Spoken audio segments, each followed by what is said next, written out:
I'll tell you an old-fashioned story of a lad who lived ages ago, a joiner and cabinet maker. His name, it were Carpenter Joe.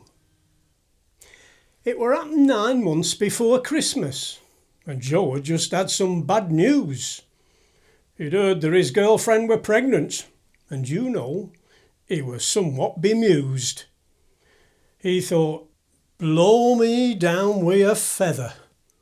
I know I didn't get her up the duff. I've never even kissed her, let alone all that other stuff. But being a kind-hearted fella, and not wanting to cause a disgrace, he planned to break it off, unquiet like, and get a wife in some other place. One day, Joe were dreaming of making a table. He were fitting on legs nice and tight when a young lad came into his workshop, dressed from head to toe, all in white. "Hey up, do you play cricket for Yorkshire?" said Joe. "Do you want me to fettle your bat?" But young lad just stood there smiling. He said, "Nay, lad, it's not like that. You see me, I've got somewhat to tell you, and I know you'll think it rate odd, so you'll have to pay careful attention, 'cause I've got you a message from God. You know Mary's got a bunnet oven? Well, you shouldn't let that make you fret, 'cause it's God put her in that condition. Now then, you didn't expect that, I'll bet. So don't be afraid to marry, poor lass.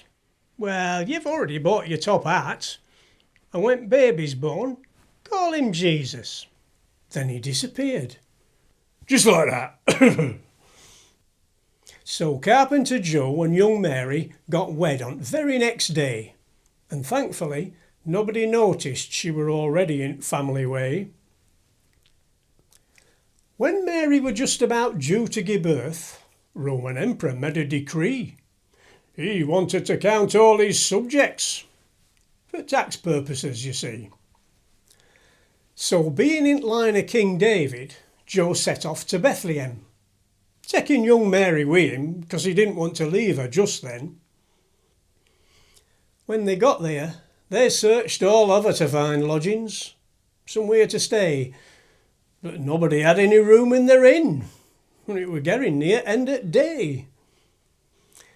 When in end they'd all but given up hope, they knocked on door at last little inn. Joe asked innkeeper if he had any room.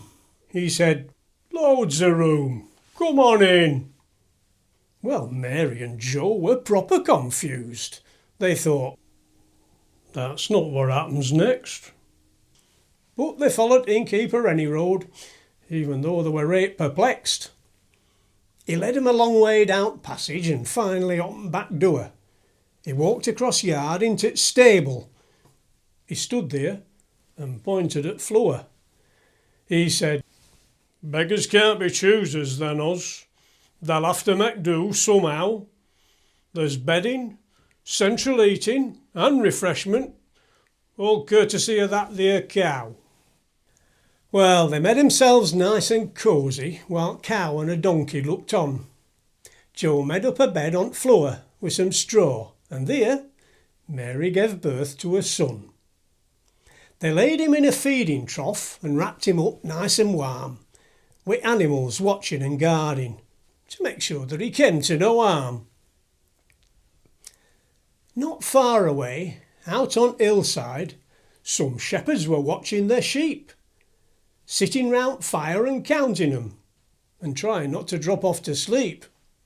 Then suddenly, without warning, a bright light shone out at night sky. An angel said, "Don't be scared, lads."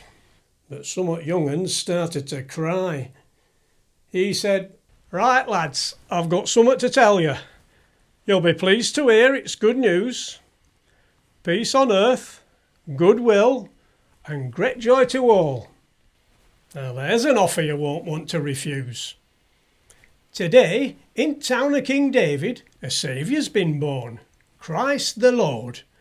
You'll find him asleep in a manger, bestest his mam can afford."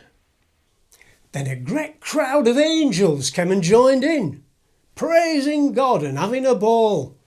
They put on a show you'd never forget, with music and fireworks and all. When eventually angels had finished and taken themselves off back to heaven, shepherds goes into town to see baby boy, even though it were gone past 11. They all traipsed off into Bethlehem and found everything just like he'd told them. They were that chuffed, they told everybody they met. Made lots of mince pies and sold them. A bit later, some wise men on camels turned up. They found Jesus be following a star. They gave Mary some Thornton's chocolates, all nicely wrapped up in a jar. They knelt down and worshipped Jesus, gave him frankincense, myrrh and gold.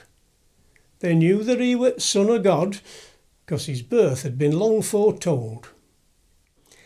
Now, I know you've heard this story before about Jesus and Mary and Joe, but it matters just as much today as it did all them years ago. So when you wake up Christmas morning, don't forget to give thanks for God's Son.